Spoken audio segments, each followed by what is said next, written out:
Good morning, everybody. I'm very thankful to see you all this morning. I'm thankful to welcome you to what appears to be the beginning of the end of the longest government shutdown in U.S. history, as shameful as that is.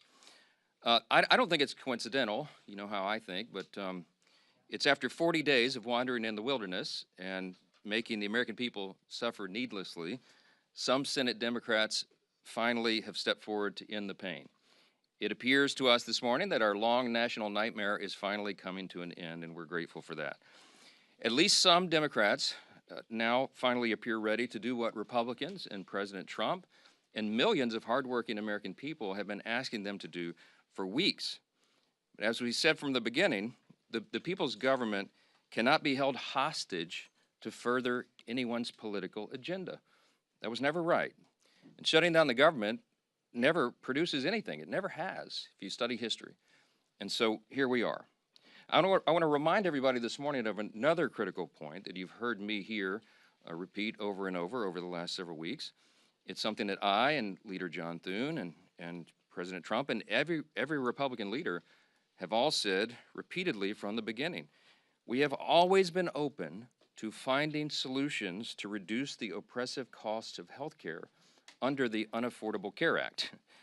We just made clear that we would not and should not ever do that, that is, negotiate as hostages.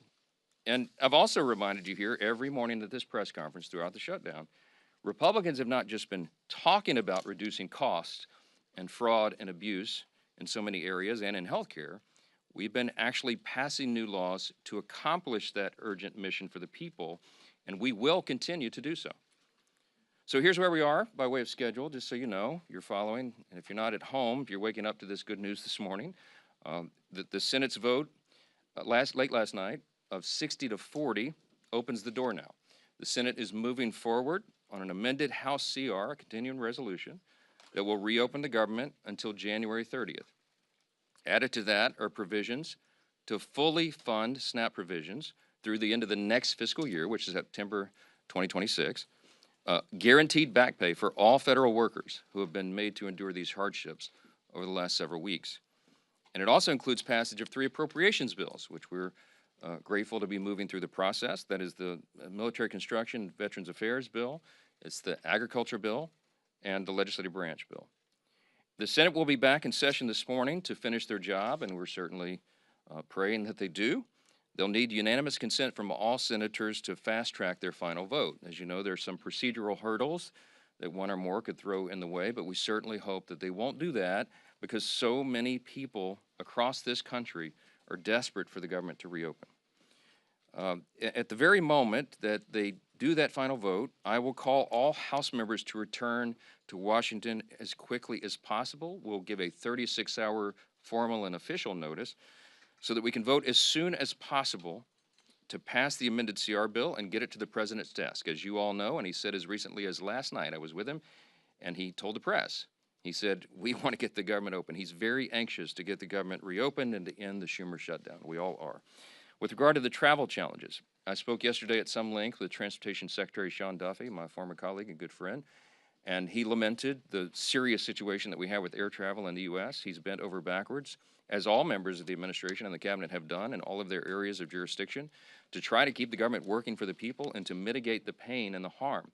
But the problem we have with air travel is that our air traffic controllers are overworked and unpaid, and many of them have called in sick. That's a very stressful job, and even more stressful exponentially when they're having trouble providing for their families. And so air travel has been grinding to a halt in many places. And as of Sunday, nearly half of all domestic flights, U.S. flights, were either canceled or delayed. And it's a very serious situation. So I'm saying that by way of reminder. I'm stating the obvious to all my colleagues, Republicans and Democrats in the House. You need to begin right now returning to the Hill. We have to do this as quickly as possible.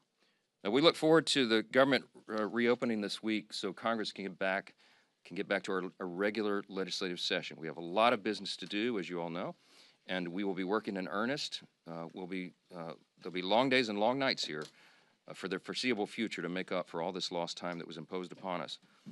I want to close with something that's important. I think it's important to say that this is genuine. I mean this sincerely. We applaud the 7 Senate Democrats and 1 independent senator who did the right thing. They decided to put principle over their personal politics.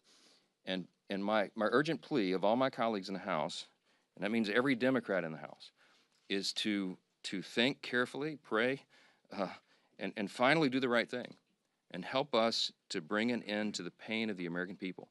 This has gone on too long. Too many people have suffered, and it's long overdue.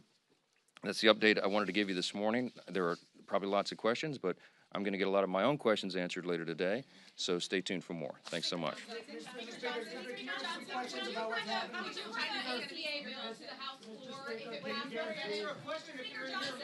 Johnson.